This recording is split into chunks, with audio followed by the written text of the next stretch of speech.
Just chill, chill, just chill.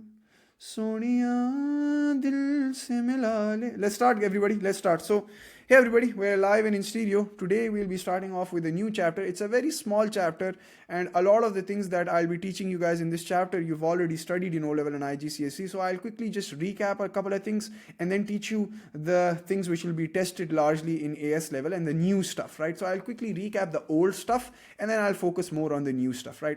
So, let's talk about it. This chapter is basically acid base theory, right? Acid base theory or acid base equilibria. This chapter is also called that, right? And when we talk about acids, the focus of this entire chapter largely revolves around acids, right? And acids are very useful for us. In our stomach, we have hydrochloric acid, helps dissolves all of that good stuff. The meat that we eat helps dissolve it, and all of the things that we've studied up until now relating to acids, acid rain, acid what, acid this, acid that. It's unfortunate that there are still acid attacks on women nowadays, so you need to spread as much awareness as possible about this, especially in rural areas and all of that stuff, right? And it is quite unfortunate. But when we really started to talk about acids back in the day, back in the day when you did not have these fancy terms, this acid was basically first defined in terms of its taste, because acids were sour tasting substances, right? They were sour tasting substances. For example, lemon, tomato, that's also slightly acidic, right? And all of these oranges, they're all slightly acidic, right? They're all sour tasting. So all the sour tasting substances back in the day in ancient Greek history, they used to be called acids. And frankly speaking, they weren't called acids, they were called acids in Greek, but in English we call them acids. So they were categorized and defined based on the way they tasted, right? So, and bases were also actually before bases were developed, before the concept of base was developed, it was something known as alqali, right? Or alqali. It's an Arabic word, and I don't know what it means in Arabic, but it's like soapy substance. In Arabic, it's probably wood ashes, because K2CO3 was probably one of the first bases to have been discovered. But soapy textured substances were alkalis, right? Now, you might ask me, sir, what's the difference between bases and alkalis? Please understand that alkalis are also bases, but they just are soluble in water. So alkali are soluble bases. That's it, right? So all the soapy textures, even seawater, have you ever seen seawater? There's like jhag on top of it. That's basically because of the soapy NaOH, right? Your soaps largely has KOH, potassium hydroxide, NaOH, These are corrosives. If they are in large quantity in your soaps, they'll actually ruin your skin to some extent. But this was the idea of acids and bases back in the day. But then obviously when humans started to discover, when we started to use indicators, and we know what indicators are. I hope you all know what indicators are. Indicators are basically substances which changes color with a change in pH, right? So indicators, I'll write it for you. Indicators are substances which changes color. They're dyes, they're substances which changes color as pH changes, right? What that effectively means is that it's going to give you a different color in an acid and a different color in base, right? And so when we started to look into indicators, and indicators such as litmus, they were discovered, we realized that an acid was now not thought of as sour tasting substance, rather it was now thought of as any substance which turned the litmus red, because we know that acids can turn damp blue litmus is red, right? Or damp litmus red. That's what we know about acids. And bases, on the other hand, or alkalis, on the other hand, they can turn damp red litmus blue or damp litmus blue. Right? So that's the idea of indicators. And as slowly and gradually as science progressed, we went from sour tasting substances or any substance that turns the litmus red to starting to define acids as, or acidity as, any substance that produces excess hydrogen ions in aqueous solution, right? So as we move on with life and we moved on into the future, we realized that now, okay, first we were defining acids as sour tasting substances, then we were defining acids as, hey, the substances which turn damp blue litmus or damp litmus red and all of that good stuff. And now we learned, and by the way, who was the guy who came up with this idea? His name was Arrhenius, right? Arrhenius was the guy to first give acid a proper definition of what? That an acid is any substance that produces an excess of hydrogen ions in an aqueous solution. Aqueous basically means dissolved in water, right? Dissolved in water.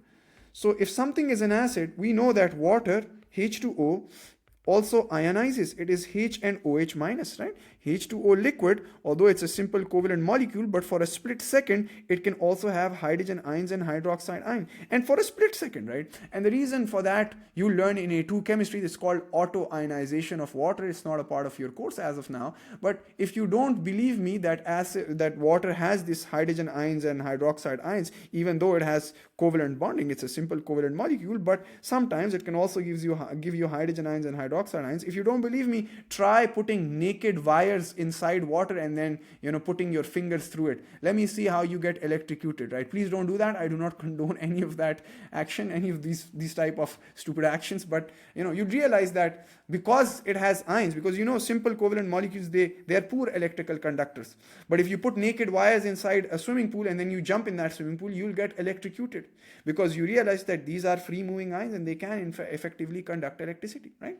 So an acid was effectively any substance which gave you excess hydrogen ions in an aqueous solution. So it already has hydrogen ions, but if you add a substance, let's suppose one of the basic acids that we've learned since O-levels and IGCSE, the simplest example is HCl. If you bubble HCl gas in H2O, you're going to get more hydrogen ions. It's going to ionize. Again, you'll go from a simple covalent molecule to free moving ions. The bonding changes, right? So you're going to get hydrogen ions, chloride ions, hydrogen ions, chloride ions. And what effectively is an acid? It's a substance which actually increases hydrogen ions in an aqueous solution, right? So this is the first actual definition of an acid. And this type of acid is called Arrhenius acid. Nobody gives a shit about sorry guys, sorry for my language, but nobody cares what type is called. It's Arrhenius acid, Bronsted-Lowry acid, whatever, right? Nobody cares. But you need to know that this was one of the early definitions of an acid, which is any substance. Instead of calling acid as sour tasting or calling acid as any substance which changes the litmus to red, they started to further define it as a substance which actually increases the hydrogen ions, increases the concentration of hydrogen ions in an aqueous solution, right? And so if you add an acid to water, obviously what will happen to the concentration of hydrogen ions? The concentration of hydrogen ions would increase, or you would say like this, hydrogen ions would increase, obviously, right? And we know that the more hydrogen ions you have, the lower the pH, because acids effectively have pH lower than 7. 7 is for pure water, H2O liquid, and acids have pH lower than 7. We've all learned this in O-levels and IGCSE. And you talk about bases. Bases have pHs higher than 7. NaOH is a very strong base. KOH is a strong base. It has a pH of around 13-ish, right? But nobody cares. It's okay. It's fine. Sir, what exactly is a litmus? It's an indicator, Junaid. It's an indicator. It's litmus paper. You must have studied it in O-levels and IGCSE, but if you haven't, it's an indicator. Just like potassium dichromate, just like bromothiamyl blue, just like thymolphthalein, just like phenolphthalein, right? All of that good stuff. They're all indicators. What is it made of? Just dyes. There are different dyes added to it. So that they can change colors when you have different pHs. And you learn more about indicators in this particular chapter. That's the focus of AS level, to make you guys understand indicators, and then that'll be the aha moment for all of you, and you'll realize why the examiner made you learn so many indicators in O-levels, although you might have thought to yourself in O-levels that, hey, why don't I just learn methyl orange or methyl red, or phenolphthalein? Why is the examiner making me learn all these indicators? There was a reason to it, and you learn it in this particular chapter, right? So this is one of the first definitions of acids, right? Now, the second idea of acids came about when Bronsted-Lowry, or Lowry and Bronsted, however you want to call it, when Bronsted-Lowry actually came about. And Bronsted-Lowry actually added a little more to the definition of Arrhenius, because Arrhenius was the guy who actually first talked about acids, and he's true. Arrhenius's definition absolutely made sense. It gives you excess hydrogen ions in aqueous solution, increases the concentration of hydrogen ions in an aqueous solution. That's true. But the problem is that Arrhenius's definition was only limited to aqueous solutions, wasn't it? Arrhenius's definition is only limited to solutions. That's the problem. And then, sir, Bronsted-Lowry came into the picture. And Bronsted-Lowry said, hey, Arrhenius, you might be right. You are true. You are absolutely true. But you're only talking about aqueous solutions. What if I have non-aqueous solvents? What if I don't have an aqueous solution? Then what? There are certain reactions that behave like an acid-base reaction, but they are not in water. What about those? And therefore, they came up with the second definition of acids and bases, which they said, hey, an acid is a proton donor or a hydrogen ion donor, because proton is effectively a hydrogen ion, right?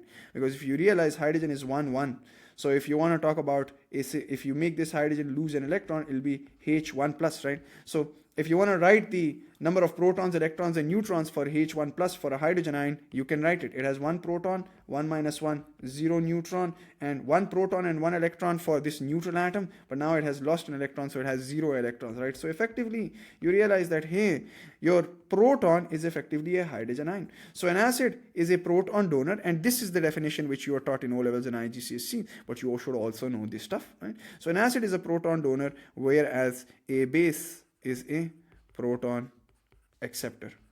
How did they come up with this idea? It's pretty simple. I'll prove it to you in a moment. Before I prove it to you, I want to show you guys a picture right here. Just give it a look, guys. Give this picture one tiny look. And this is how Bronsted-Lowry actually defined an acid and defined a base. They said, hey, whenever you have an acid, it's going to be a proton donor. Acid basically donates a proton, and a base, what a base does is it accepts a proton. So an acid is a proton donor, and a base effectively is a proton acceptor, right? That's how Bronsted-Lowry defined it. Acid, it donates a proton, gives you base, right? And I'll focus on this particular equation in a bit, right? But before I do that, you guys might think, so was Arrhenius wrong? No, absolutely he wasn't wrong. He just did not talk about non-aqueous solutions. Right? He just did not talk about acid-base definitions outside an aqueous solution. Arrhenius is absolutely right in his own realm. He's right. But Bronsted-Lowry actually encompasses a larger area. A Bronsted-Lowry acid or base is also an Arrhenius acid and base. But an Arrhenius acid and base is not necessarily a Bronsted-Lowry acid and base, because you realize that Arrhenius is only limited to solutions. But Bronsted-Lowry covers everything. It covers solutions and it covers acid-base reactions outside solutions. And before I prove it to you, I have to prove it to you because you won't understand it otherwise. Before I prove it to you, let me write the general equation that Bronsted-Lowry came up with. They said, hey, if you have an acid, acid is basically right here, hydrogen ion is with any particular negative ion in this particular molecule, right? So you can have HA and it reacts with a base B. What happens? So the acid effectively is a proton donor. So it would donate a proton right here, and once it donates a proton, what's going to happen? You're going to get A minus, any negative ion. Normally we just write it as A minus and we write BH plus, right? Base is going to accept a proton and A is now going to be the negative ion. This is just a general way of writing it. And fun fact, for many acids, this is actually a reversible reaction. So for many acids, this particular reaction that takes place is in fact a reversible reaction. So an acid is a proton donor. It will donate a proton. Once a hydrogen ion is donated right here, H plus and B, BH plus, and A is now left, a hydrogen ion left it, so it's going to be negatively charged, right? This is effectively a negative ion right here, right? So this is just a general way of writing any acid-base dissociation reaction. Normally they are just they're mostly reversible reactions. Now, sir, you had to prove something to us, Arrhenius and Bronsted-Lowry. Wait a moment, yeah, just relax. I'll prove it to you right now. See, you've studied in O-levels and IGCSE that if you take HCl aqueous, right, What's the dissociation for it? It's basically hydrogen ion and chloride ion. That's it. And why is this an acid? Because you guys have studied this in O levels and IGCSE, that HCl aqueous is an acid because it gives you a hydrogen ion when dissolved in water, right? It gives you a hydrogen ion when dissolved in water. That's the idea that you guys have already studied in O level and IGCSE. And see, it increases the concentration of hydrogen ion when dissolved in water. It increases it results in excess hydrogen ions in an aqueous solution, right? So this is effectively an acid. That's how you have learned it in O levels and IGCSE. But what you also realize is, hey, it's also a proton donor. See, this was an acid and it donated a proton. It's a proton donor. Sir, how is it a proton donor? Prove it to us. I'll prove it to you. Basically, you realize that a hydrogen ion, which is a proton, this does not exist alone. This does not exist alone. A proton in itself is highly unstable. It doesn't exist. In reality, a single proton, alone right here, this hydrogen ion, this doesn't exist in reality. So what actually happens? What really happens, and what you've not been taught in O levels and IGCSE, that this proton is therefore accepted by H2O, and you actually get H3O plus, which is called a hydronium ion. Right? Yeah, so this is known as a hydronium ion. Right? That's the hydronium ion.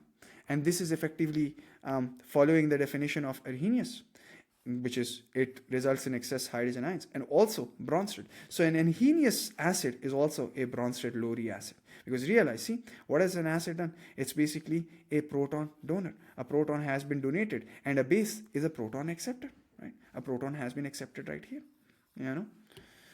So that's the idea. That's the idea of hydronium ion. So you could also have said, in certain boards, you'll see this written that an acid is a proton donor or a hydrogen ion donor. And some boards also write it like this. An acid is a hydronium, results in a hydronium ion, or is an hydronium ion donor, or results in a hydronium ion. Although I don't, frankly speaking, I don't corroborate a lot with this, but hey, sometimes they also talk about from the perspective of a hydronium ion, which is a H3O plus ion, right? Now, I'll give you another example. HCl gas plus NH3 gas. Can you guys tell me what reaction would take place? Sir, because I'll tell you something. This, when Bronsted-Lowry came up with their theory, they realized that this is a non-aqueous solution. It does not have any water involved, right? There's no water involved, nothing. But still an acid-base reaction took place. This behaved like an acid and this behaved like a base. And what really happened was the HCl donated a proton right here and it was left with a chloride ion. You were left with a chloride ion. And when a proton was donated, now this is not NH3, it is now NH4 plus. It's now NH4 plus. A proton is being accepted, right? So NH3 plus H, NH4, and this positive charge, right? And you realize that Bronsted-Lowry acid-base theory holds true. It's far more superior compared to Arrhenius's acid-base theory. Why? Because Bronsted-Lowry talked about an acid being a proton donor rather than saying that it gives you excess hydrogen ions in an aqueous solution. See, this reaction is outside of an aqueous solution, right? So Arrhenius does not fit here, does he? This was therefore the broader definition of acid-base theory, right? This was the broader definition. So realize that if you talk about Arrhenius's acid, Arrhenius acid is also a Bronsted-Lowry acid. See, it's a proton donor. Right here, it donated a proton as well. So although it gave you excess hydrogen ions in an aqueous solution, but it's also donating a proton. So it falls under the definition of Arrhenius acid-base theory and also falls under the Bronsted-Lowry acid-base theory. But if you just look at this particular reaction right here, if you look at this particular reaction, you realize, hey, it's not Arrhenius acid-base theory followed here because it's a non-aqueous solution. Arrhenius only talked about aqueous solutions, right? So it's just a Bronsted-Lowry acid-base. So remember, all Bronsted-Lowry acid bases are also Arrhenius acid bases, right? So Bronsted-Lowry acid is also an Arrhenius's acid. But if you just talk about Arrhenius acid, right? Sorry, Bronsted-Lowry acid, ulta keh diya, I've said it the wrong way around. Bronsted-Lowry acids, I said it wrong way around. Or did I? Let's see. Arrhenius's acid, if you have an Arrhenius's acid, it's also Bronsted-Lowry acid, right? But Bronsted-Lowry acid is not necessarily an Arrhenius acid. Not necessarily. Why? Because Bronsted-Lowry talks also about reactions other than an aqueous solution, right? So that's the idea. Right? It's a broader definition, and you could even think about it like this. If this is Bronsted-Lowry, this is the Arrhenius acid. So you could even think about it through Venn diagram perspective. So Bronsted-Lowry encompasses a larger definition. And there's a third definition, even larger than this. I'll talk about that in a moment. But before I do, I want to talk about the general reaction. HA reacting with a base. And they are normally reversible reactions, right? So what's going to happen? This is a proton donor. It'll give a proton. You're going to get BH plus, right? And plus A minus. Right? That's the negative ion. That's the general equation for it. Now, they're normally reversible reactions. That's why it falls under the chapter Equilibria, because normally acids have this reversible reaction that we look into. And what we realize is that if I just look at the left-hand side of the equation, which one was my acid and which one was my base? Which one is the acid and which one is the base? Obviously, HA is the acid because it's the proton donor, and B is the base because it's a proton acceptor, right? So HA is the acid and B is the base, B for base, right? Why? Not just because B for base, it's also because it's a proton acceptor and proton acceptors are bases, right? But if you look at the right-hand side of the equation, now you have to be very, very sophisticated here. Just pay very close attention here. See, if you go towards the right-hand side of the equation, you'll realize which of these two species has a hydrogen ion. Which of these two species has that hydrogen ion? Come on, think about it.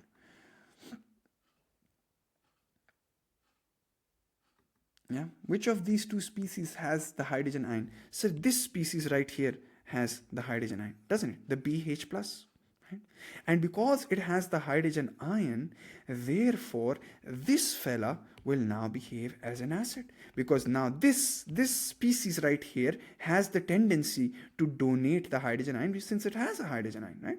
So just like here, this had the hydrogen ion and it had the tendency to therefore donate it. Similarly here, now this fella has the hydrogen ion and therefore it has the tendency to donate it, and therefore this is my acid. And this A minus, it doesn't have the hydrogen ion, but because it is negatively charged, it has the tendency to accept this proton right here. So therefore this is the base right here, right? And that's the beauty for it. So on the left hand side of the reaction, HA is the acid and B is the base. But on the right hand side of the equation, BH plus is the acid and A minus is the base, right? And I can give you guys a very clear example to it. For example, NH3, dissolved in water, right? Remember, what did it give me? It gave me what? The H2O gave it a proton, right? And you ended up with NH4 plus and OH minus, right?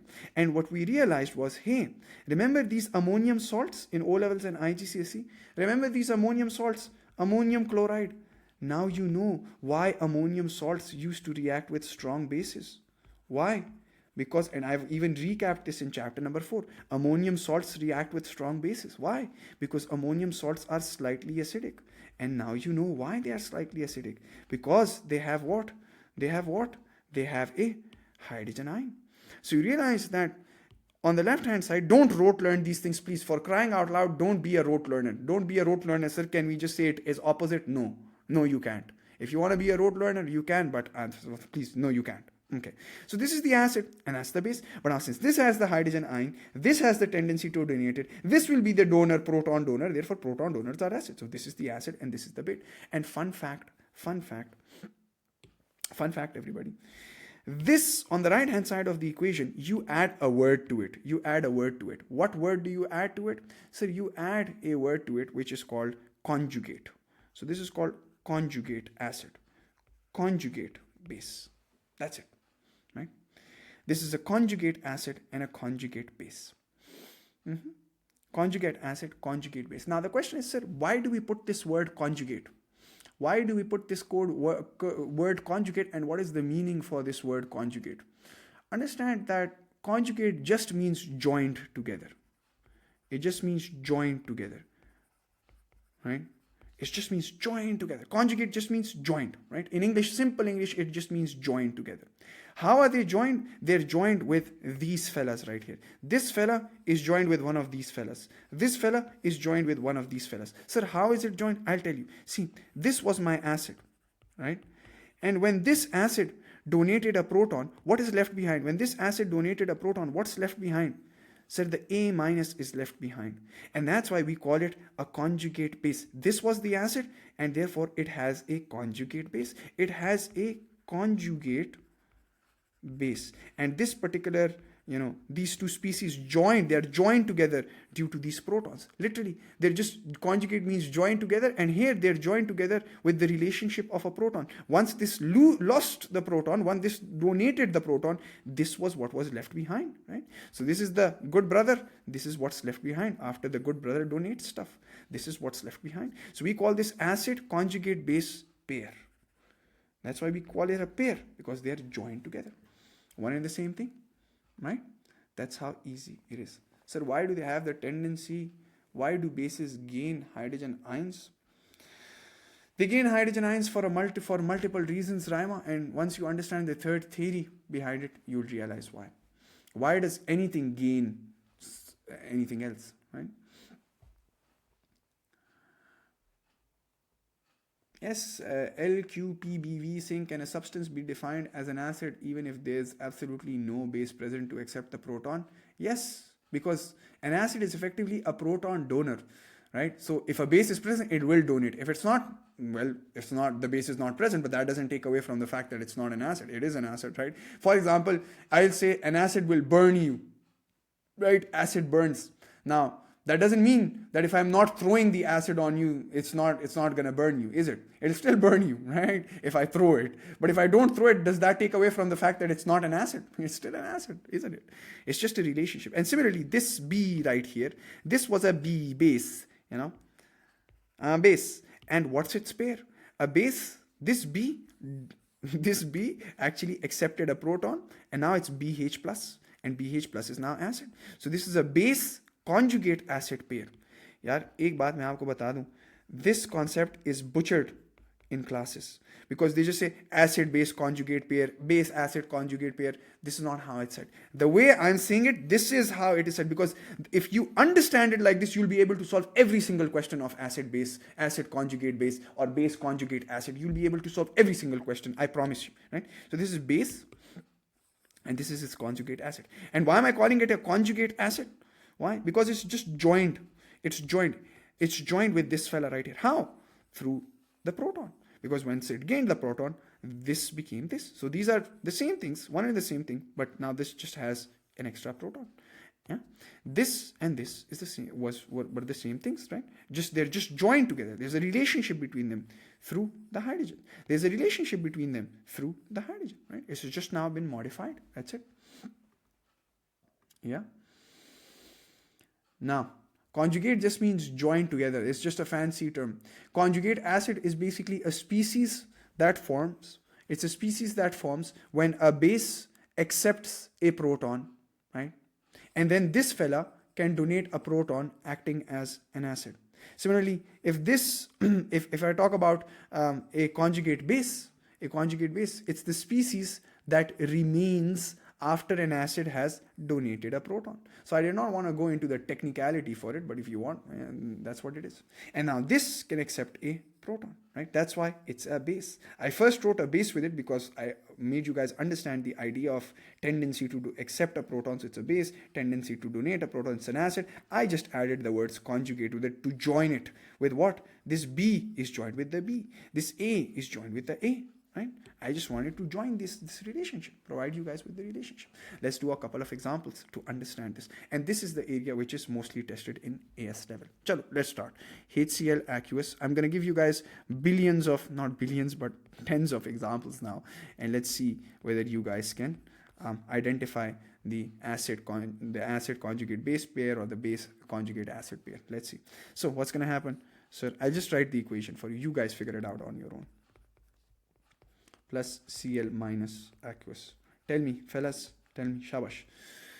Obviously, this is an acid and this is a base. And there are there are a lot of ways to rote learn it. I would not recommend it. Please just be conceptually sound. It's a piece of cake. If you want to rote learn it, I'll also teach you rote learning at the end of it, those who are least interested in stuff.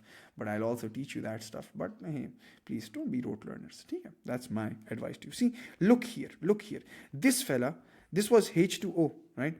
And now this fella has a hydrogen ion, and therefore an extra hydrogen ion, and therefore this has the tendency to donate it. So can I get this? This is my acid now, and this is what? This is my base now, right? And so I'll just add the word conjugate to it. So this is the conjugate acid, conjugate base, right? And let's connect it. See, this was H2O before, wasn't it? This fella was H2O before. So this is a base conjugate acid pair.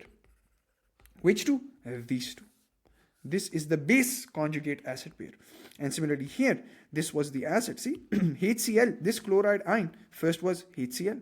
So this is the acid conjugate base pair. And there's a distinction between the two. See, an acid will always have a conjugate base pair, right?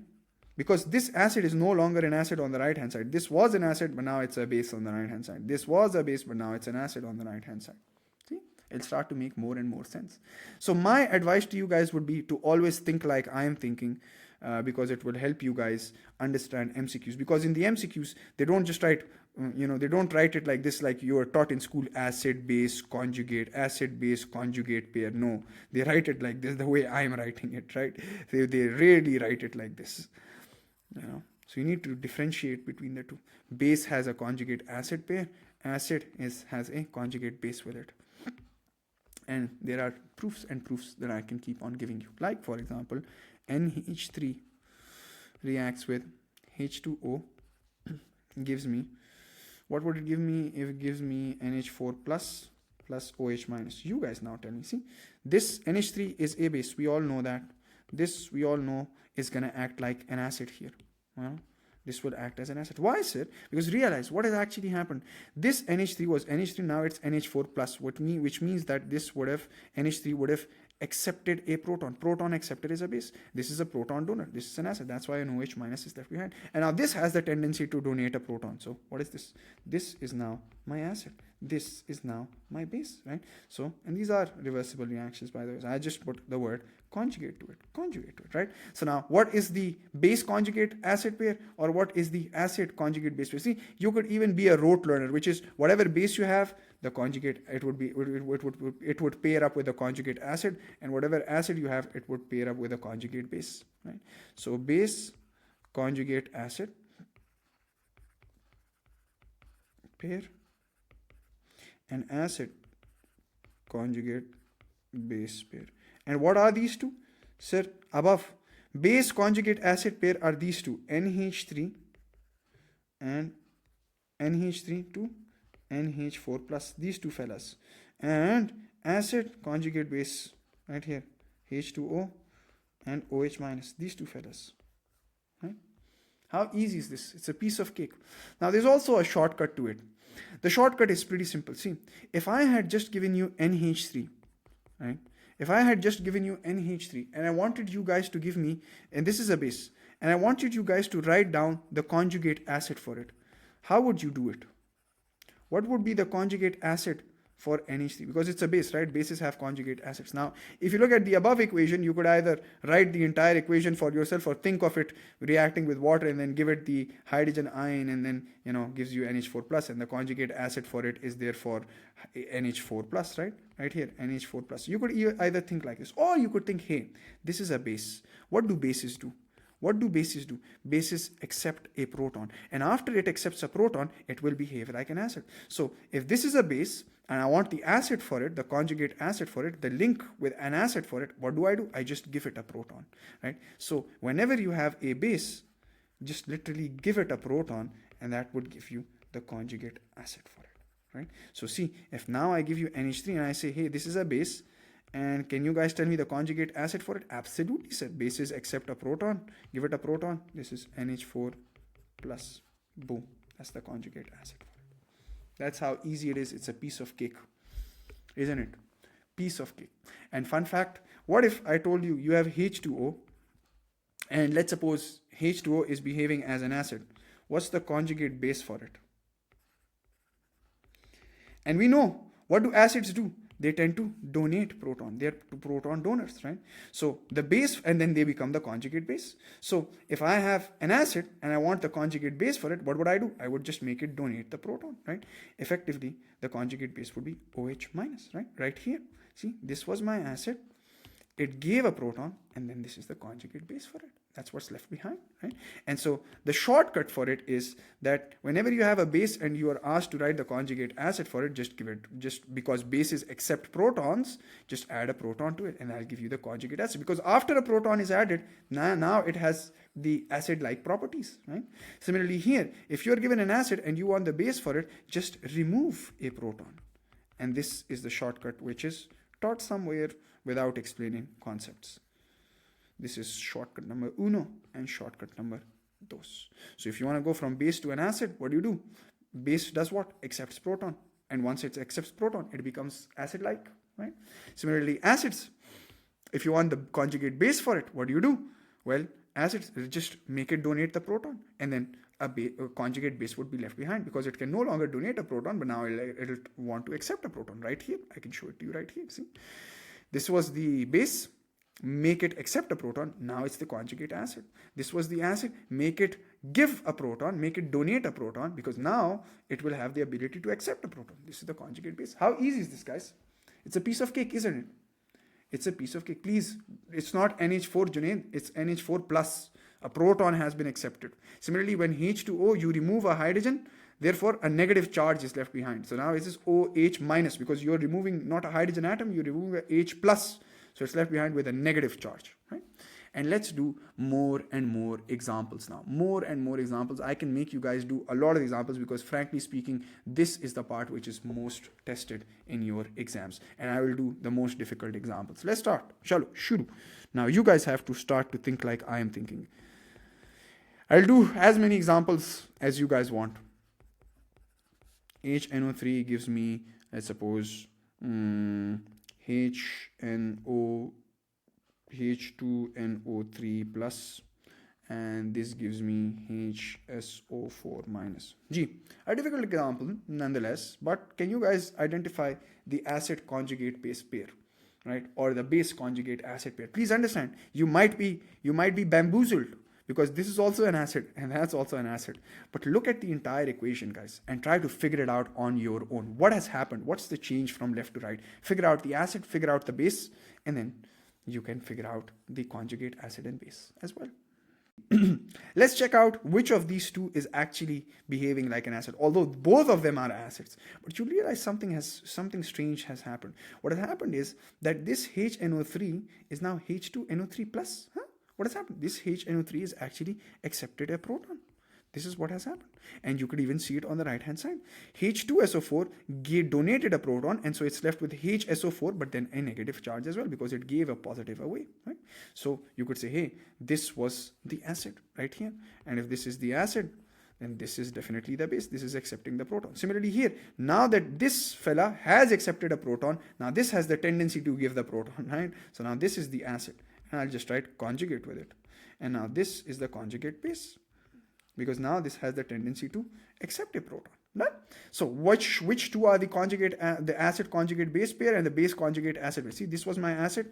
What's its base right here? This is now its base. See, this was H2SO4. Now it's just HSO4 minus. This is a base right here, and this is a base. It's all about the base, right? And chicken, yeah. It's the base, and that's the conjugate acid for it. I hope you guys can connect these two now. Pretty basic, pretty simple. What if I was a mean examiner and I said, okay, don't try to be sneaky. What's the HNO3? What's the conjugate acid for it? What's the conjugate base for it? How would you do it? Well, a piece of cake for you all. Because if I were to write the conjugate acid for it, therefore this would be behaving like a base. Like a base, right? Because how can it become an acid? By accepting a proton, right? How can it become a conjugate acid? After it accepts a proton, right? So give it a proton. Add a H plus right here. Add a H plus. And what would be the conjugate acid for it? It'll be NH, and it will be H, not just H, H2 now. H2NO3 and a positive sign. because you've accepted a hydrogen ion. And similarly, if I were to write the conjugate base for it, I want to make this into a base. How can this acid become a base? After it donates a proton, it'll no longer have the tendency to give a proton. This is how I do it. Or you could just say remove hydrogen ion from it. Now it can become a conjugate base, right? Which would be NO3. If you remove H from it, then it would become NO3. But you are removing a hydrogen ion. So always remember to put the negative ion charge. That's it. Piece of cake. Let's suppose H2SO4. If this is an acid, what's the conjugate base for it? Conjugate base means what? I have to remove its ability to donate a proton. So remove a proton from it. After you remove a proton from it, this is, I have not rote learned this stuff right here. You guys can rote learn this if you want. You guys can rote learn this stuff, but I don't like rote learning it. So I've always remembered it like this, that if I now can remove the hydrogen ion from it, then it'll become, it'll have the base-like properties. So it'll be H2SO4 ki jagah, it'll be HSO4 minus. That's it. Piece of cake. Next and next and next. Acha, you guys might think, sir, why is this particular reaction happening? Not a part of your course. Just identify the acid conjugate base pair and the base conjugate acid pair. Not a part of it. It's basically nitric acid is acting as a base as it is protonated by the sulfuric acid, because sulfuric acid is a stronger acid. Nobody cares. Nobody. Junaid is saying it's a piece of cake. I'm glad, Junaid. Let me give you guys more and more examples. More and more examples. Tell me if I have H2. Chalo, let me add a picture. Wait. Okay, I'll show you guys some good stuff. See, HNO3 is an acid, and after it donates a proton, this now has the ability, and so you'll never have to rote learn it. I have never ever rote learned it. Never ever rote learned it, right? I just know this fact that when this gives away, when it donates a proton, now NO3 minus will have the ability to accept a proton, therefore there will be the base. So acid, conjugate base, base, conjugate acid. How easy, right? So, sir, this is basic. आपको समझ नहीं आया. It was just a cheap pun. Okay.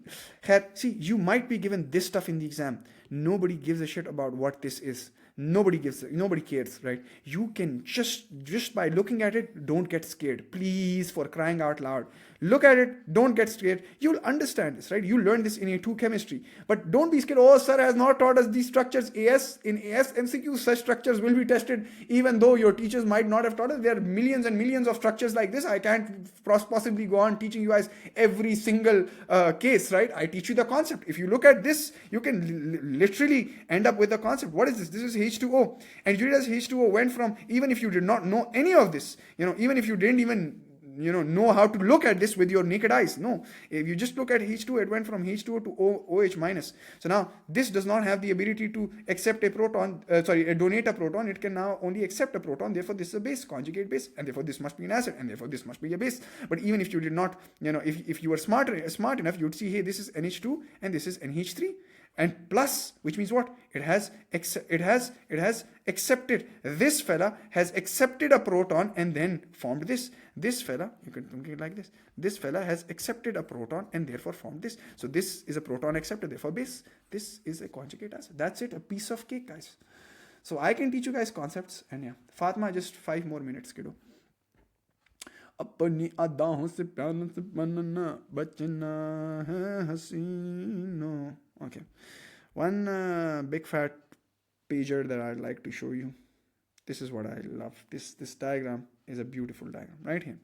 Look at it. See, through this diagram, the examiner actually wanted you guys to learn the idea that if you have an acid, right? If you have an acid and you want to write the conjugate base for it, what do? You just remove a hydrogen ion. Just remove a hydrogen ion from it, right? And if you have a base, for example this, and you want to make the conjugate acid for it, right? Then you just give it a hydrogen ion, and the conjugate acid for it would be this. If you have a base, an acid, and remove the hydrogen ion, see, H2SO4 से HSO4. This is the conjugate base for it. This is the acid, that's the base for it. This is the acid, that's the base for it. This is the acid, that's the base. I'm just taking the acid, remove the hydrogen ion from it, and then you're going to end up with a conjugate base for it. And the reason for that is because now these fellas don't have the ability to donate a proton further. It has the ability to accept the proton, other than this fella, but hey, we don't care about it. We've already studied in chapter number 4, balki chapter number not 4, chapter number 6, 7. Where did we study the idea of dibasic acid or diprotic acid? But nobody cares. This is sulfuric acid, hydrogen sulfate ion, hydroiodic acid, iodide ion. You can even be tested with these names. He can give you the names and then ask you the names in returns, right? So this is the hydroxide ion. Waters, if they can give you this in the exam. Water is the acid, for example, right? For example, here, what would be its base? And without giving you the formulas, he would just give you the name. So you could calculate the conjugate base for it. For example, if this is an acid, in this case, I want to calculate the conjugate base for it, figure out, determine or deduce the conjugate base for it. What would I do? I just remove a hydrogen ion from it. It's the OH minus. That's the conjugate base for it, right? And it's called hydroxide ion. So first write the formula for it, and then you can easily figure out the name for it, right? This would be my advice to all of you. For example, nitrate ion is given, NO3 minus, and I say, this is a base, what's the conjugate acid for it? See, how do you go into an acid? An acid must have the ability to give a proton. So you give this fella a proton, it'll become an acid, HNO3, right? And why does this have no charge? Because this was negative, you gave it a hydrogen ion. Positive, negative, balance out, HNO3. बचना है हसीनो. बस ये था. This is a concept that a lot of students mess up. And then yeah, that's pretty much that. कुछ मुश्किल था? Was this difficult? That's it.